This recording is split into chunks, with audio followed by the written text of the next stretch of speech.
हालांकि इस test match में जो सबसे बड़ा सवाल अब उठ के आ रहा है वो ये है कि क्या रोहित शर्मा ओपनिंग करेंगे और रोहित शर्मा स्पेसिफिकली को कंटिन्यू करना चाहिए टेस्ट का माना जाए तो जी हाँ, रोहित शर्मा कल ओपनिंग करेंगे। केएल राहुल लोग कह रहे हैं कि भाई साहब यशस्वी जायसवाल को हटा दो, क्यों हटा दो? और सच्चाई भी यही है कि रोहित शर्मा के ऊपर बहुत ही ज्यादा प्रेशर है, क्योंकि अगर उन्हें पिछले 10 टेस्ट मैच उठा के देख ले तो रोहित शर्मा का रन ही नहीं है। एक वेटरन खिलाड़ी ने ये तक बोल दिया कि भाई साहब रोहित शर्मा ओवर बैट है, जो कि सच बात है। हम लोग चाहे जितना भी रोहित शर्मा का बड़ा फैन हो, इंडिया का बड़ा फैन हो, लेकिन जो सच बात है उसको भी जुटला नहीं सकते। ठीक है, रोहित शर्मा मेरे को लगता है भाई साहब डिफेंसिव कैप्टन, बहुत ही डिफेंसिव कैप्टन। ठीक है, ना उसको फील्ड प्लेसमेंट के बारे में कुछ समझ आता है, ना उसका बैटिंग में कुछ समझ में आता है, ना बॉलिंग चेंजेस में कुछ समझ में आता है। एक तो इतना लेजी इंसान है, लेजी कैप्टन है, इसको टेस्ट मैच में खिलाता कौन है? मेरे को तो विराट कोहली को ना हाथ जोड़ के बोलता हूँ। ठीक है, अपना ऑफ स्टंप का जो बॉल है ना, आप सोचो कि वो कुआं है, वो खाई है, वहां पे आपको जाना ही नहीं है। ठीक है, मैं हाथ जोड़ता हूँ भाई साहब आपको, विराट कोहली मैं आपको हाथ जोड़ता हूँ, ऑफ स्टंप के बाहर के बॉल को छोड़ दो, मेरे लिए छोड़ दो भाई, अपने बच्चों के लिए छोड़ दो। ठीक है, तो भाई साहब कल से शुरू हो रहा है the famous Gabba test match, जो कि खेला जाएगा ब्रिस्बेन में। ये वही ब्रिस्बेन का स्टेडियम है जहां पे इंडिया ने अपने यंग खिलाड़ियों के साथ ऑस्ट्रेलिया का घमंड तोड़ा था। वही ब्रिस्बेन जहां पे कोई भी टीम सफल नहीं हुई थी ऑस्ट्रेलिया को हराने के लिए। उसके बाद जैसे इंडिया जीता, उसके बाद वेस्ट इंडीज ने भी ऑस्ट्रेलिया को गाबे में हरा दिया। हालांकि इस टेस्ट मैच में जो सबसे बड़ा सवाल अब उठ के आ रहा है वो ये है कि क्या रोहित शर्मा ओपनिंग करेंगे, हाँ या ना? और उसी के साथ ही साथ WTC में जो पहुंचने का हमारा जो सपना है उसके रिलेटेड भी हम लोग बात करेंगे।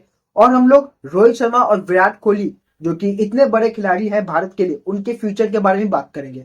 दोस्तों कई सारे सवाल उठ के आ रहे हैं, और वो सवाल ऐसे हैं कि भाई साहब उनका सोच भी गलत नहीं है। और वो सवाल है कि क्या विराट कोहली और रोहित शर्मा स्पेसिफिकली को कंटिन्यू करना चाहिए टेस्ट क्रिकेट में, हाँ या ना? दोस्तों मेरे को लगता है कि ये बहुत ही जल्द हो जाएगा। हम लोग बोले कि नहीं भाई रोहित शर्मा को हटा दो या विराट कोहली को हटा दो, तो ये मेरे को लगता है अभी बहुत जल्दबाजी है, क्योंकि हमारे पास उस कैलिबर के खिलाड़ी अभी तक नहीं है जो विराट कोहली को रिप्लेस करे या जो रोहित शर्मा को रिप्लेस करे। ठीक है, हम लोग बहुत जन चाहते हैं कि है कि रोहित शर्मा रिटायरमेंट ले ले, विराट कोहली रिटायरमेंट ले ले, लेकिन अभी भी हमारे पास उस कैलिबर के केपेबल खिलाड़ी है ही नहीं, तो हम लोग किसको रिप्लेस करें? वो तो हो गया जी पहला बात। अब दूसरा बात यह है कि क्या रोहित शर्मा ओपनिंग करेंगे? अगर सोर्सेस का माना जाए तो जी हाँ, रोहित शर्मा कल ओपनिंग करेंगे केएल राहुल की जगह में। और मेरे को लगता है भाई करना भी चाहिए, क्योंकि और मैं तो यहां तक कहता हूँ कि सेकंड मैच में भी रोहित शर्मा को ओपनिंग करना चाहिए था। ठीक है, रोहित शर्मा को पता नहीं कुछ अलग ही चढ़ गया था नशा देशभक्ति का। ठीक है, वो दिखाना चाहते थे कि शायद नहीं देखो मैं आया तो इसलिए मैं एक यंग खिलाड़ी को चांस देना चाहता हूँ, मैं केएल राहुल को चांस देना चाहता हूँ, इसलिए मैं नंबर 5 पे आ गया। ठीक है ना, वैसा नहीं करना चाहिए। रोहित शर्मा को ओपनिंग करना चाहिए था, केएल राहुल को नीचे में आना चाहिए। अब आ जाते हैं हम लोग इंडिया के प्लेइंग 11 पे, जो कि सबसे इंपॉर्टेंट है, जो कि जिसको कि पिछले मैच में बहुत ही क्रिटिसाइज करा गया था। ठीक है, सबसे पहले तो हम लोग बात करेंगे यशस्वी जायसवाल का। बहुत सारे लोग कह रहे हैं कि भाई साहब यशस्वी जायसवाल को हटा दो, क्यों हटा दो, क्यों हटा दो? पहले मैच में भाई साहब ने उसने रन बनाया, सेकंड मैच में नहीं बनाया, तो आप उसको हटाने के लिए बात कर रहे हो। अगर आप उसको नहीं खिलाते हो ना, तो आपके टीम में जो फ्लेयर है ना, जो ओपनिंग आपको चाहिए होता है, ठीक है, जो मतलब मार कुटाई वाला थोड़ा सा चाहिए होता है, वो आप मिस कर दोगे। फिर आप उसकी जगह किसको खिलाओगे? किसको खिलाओगे? अभिमन्यु ईश्वरन को। वो रन बनाता है ठीक है, लेकिन उसके अंदर वो अग्रेसिव नेचर नहीं है। इसलिए यशस्वी जायसवाल पहले हो गए, पहले नंबर के बल्लेबाज। उसे के साथ रोहित शर्मा। दोस्तों रोहित शर्मा के ऊपर काफी प्रेशर है। अगर हम लोग बोले नहीं है, ये है वो है, तो बहुत ही झूठ बात हो जाएगा। ठीक है ना, और सच्चाई भी यही है कि रोहित शर्मा के ऊपर बहुत ही ज्यादा प्रेशर है, क्योंकि अगर हम लोग पिछले 10 टेस्ट मैच उठा के देख ले तो रोहित शर्मा का रन ही नहीं है, बिल्कुल सूखा पड़ा हुआ है। ठीक है, और इसी के साथ ही साथ उनके टेक्निक्स में भी बहुत सारे इश्यूज नजर आ रहे हैं। वो जो अंदर वाला बॉल आ रहा है, ठीक है, मतलब थोड़ा सा शॉर्ट लेंथ पे जो बॉल आ रहा है, टेस्ट मैच में स्पेसिफिकली उनको बहुत इश्यूज सामना करना पड़ रहा है। और बहुत सारे जो क्रिटिक्स है, एक्सपर्ट्स है, वो भी कह रहे हैं कि रोहित शर्मा को रिटायरमेंट ले लेना चाहिए। मेरे को नहीं लगता कि रोहित शर्मा को अभी रिटायरमेंट लेना चाहिए। ठीक है, लेकिन एक जो चीज रोहित शर्मा कर सकते हैं वो ये है कि अपने बैटिंग पे थोड़ा भाई काम करे, अपने फिटनेस पे स्पेसिफिकली काम करे।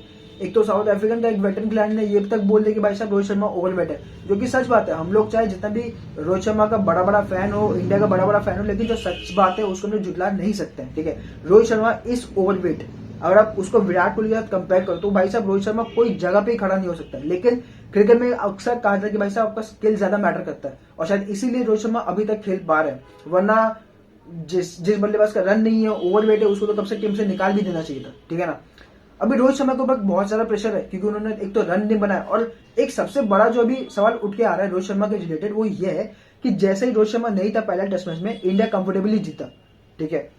रोहित शर्मा आया, इंडिया हार गया। यहाँ पे मैं रोहित शर्मा का बैटिंग को साइड करके रोहित शर्मा का कैप्टेंसी पे थोड़ा सवाल उठाना चाहता हूँ। रोहित शर्मा मेरे को लगता है भाई साहब डिफेंसिव कैप्टन है, बहुत ही डिफेंसिव कैप्टन है, ठीक है। ना उसको फील्ड प्लेसमेंट के बारे में कुछ समझ आता है, ना उसका बैटिंग में कुछ समझ में आता है, ना बॉलिंग चेंजेस में कुछ समझ में आता है। एक तो इतना लेजी इंसान है, लेजी कैप्टन है, इसको टेस्ट मैच में खिलाता कौन है मेरे को तो वो समझ में नहीं आता है, ठीक है। लेकिन इसको खिलाना पड़ेगा क्योंकि हमारे पास वैसे रिप्लेसेबल खिलाड़ी है ही नहीं। अगर हमारे पास वैसे खिलाड़ी होते तो शायद रोहित शर्मा को रिप्लेस कर भी दिया जाता।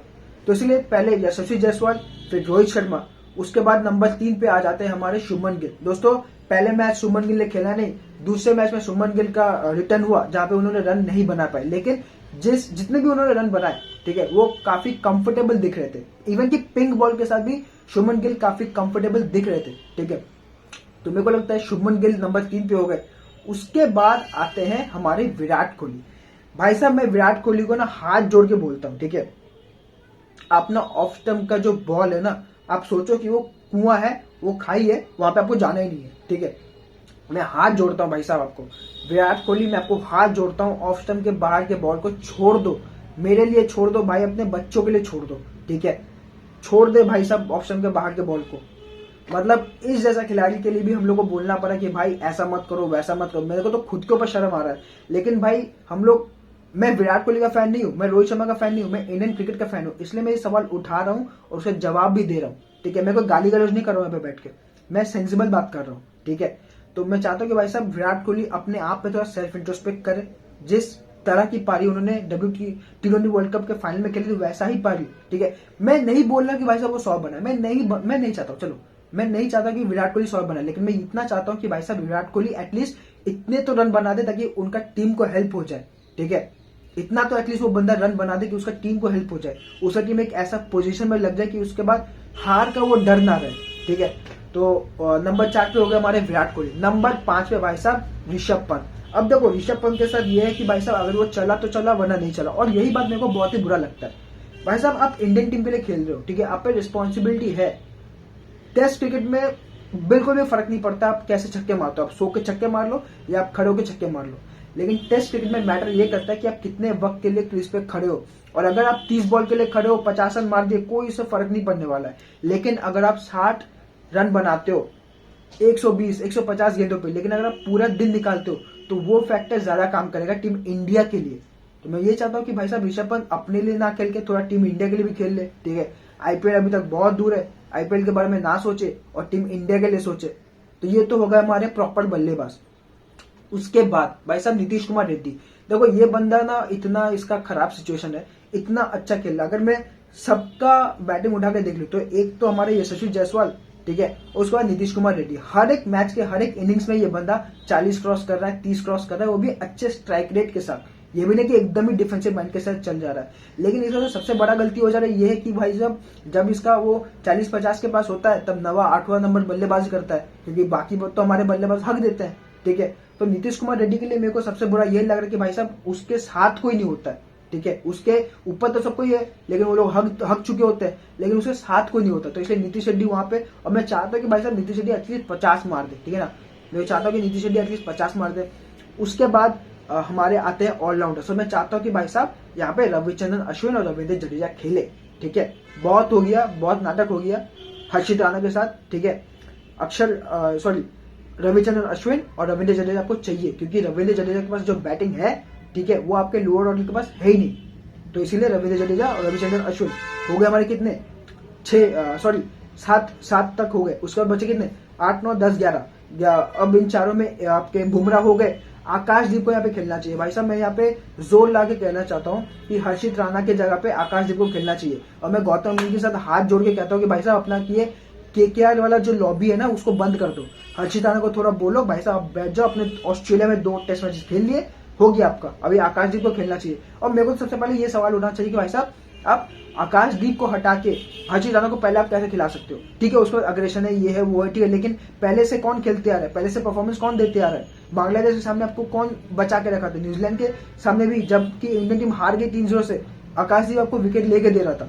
ठीक है, वहां पर तो हमारे बैट्समैन ने हक दिया था, जैसे कि इस पिंक बॉल टेस्ट मैच में किया।